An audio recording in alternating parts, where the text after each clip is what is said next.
আসসালামু আলাইকুম বন্ধুরা, কেমন আছেন সবাই? আমি প্রবাস থেকে তো প্রতিদিন নাই আবারও চলে আসলাম মালয়েশিয়ান অত্যন্ত কিছু গুরুত্বপূর্ণ ভাষা নিয়ে আপনাদের সামনে। তো আজকের বিষয়টা হলো যে একই কথা, যে কোনো একই কথা তিন ধরনের করে বলা যায়। তো কোনটা কিভাবে বলবেন, কোন কথাতে কোনটা কিভাবে বসবে, এটা যদি বুঝতে পারেন তাহলে ভাষাটা শেখার জন্য আপনাদের মানে খুবই সহজ হয়ে যাবে। তো দেখুন, যেমন একটা কথা যে আমি বুঝতে পারি, আমি বোঝাতে পারি, আমাকে বোঝানো হয়েছে।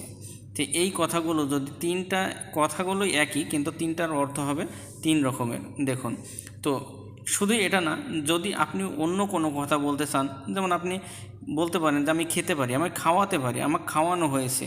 তো এরকম অনেক কথা বলা যায়। তো আমি যেহেতু একটা কথা নিয়ে বোঝালাম, তো এটা কিভাবে বলবেন যে আমি বুঝতে পারি, আমি বুঝতে পারি। সায়া বলে ফাহাম, সায়া বলে ফাহাম, আমি বুঝতে পারি।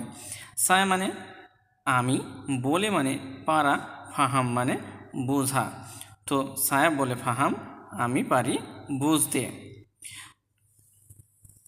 এইভাবে ভিডিওগুলো সম্পূর্ণ প্রত্যেকটা শব্দের অর্থ সহ শেখার চেষ্টা করবেন, আর ভিডিওগুলো শেয়ার দিয়ে রাখবেন। শেয়ার দিয়ে রাখলে আপনি পরবর্তীতে নিরিবিলি টাইমে একা সুন্দরভাবে বুঝে দেখতে পারবেন, এবং আপনার একটা শেয়ারের মাধ্যমে হাজারো নতুন প্রবাসী ভাইদের উপকার হবে, তারা যারা ভাষা শিখতে চায় মালয়েশিয়ান। তারপরে আমি বোঝাতে পারি, একই কথা। দেখেন, আপনি বললেন যে আমি বুঝতে পারি, কিন্তু আপনি এটা বলছেন যে আমি বুঝতে পারি, আমি বোঝাতেও পারি। তো ছায়া বলে ফাহাম কান, ছায়া বলে ফাহাম কান। দেখুন, শব্দ কিন্তু একই আছে, একটুখানি ডিফারেন্ট হয়েছে।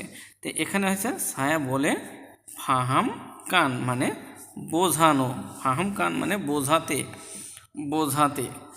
আর বলে মানে পারা, ছায়া মানে আমি, বলে মানে পারা, আর ফাহাম কান মানে বোঝাতে। তো বলে ফাহাম, ফাহাম কান মানে বোঝাতে পারি। আশা করছি বুঝতে পারছেন। যদি বলেন যে আমাকে বোঝানো হয়েছে, বলছেন যে আমি বুঝতে পারি, আমি বোঝাতেও পারি, আবার আমাকে বোঝানো হয়েছে।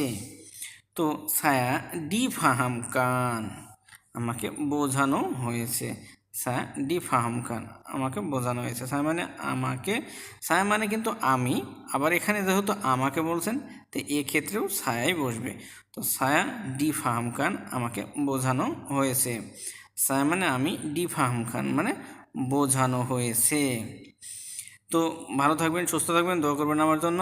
আশা করছি সুন্দরভাবে ভিডিওগুলো বুঝতে পারছেন। আর যদি ভিডিওগুলো ভালো লাগলে অবশ্যই চ্যানেলটি সাবস্ক্রাইব করে পাশের বেল আইকনটি বাজিয়ে রাখবেন, পরবর্তী ভিডিওগুলো সবার আগে পেতে।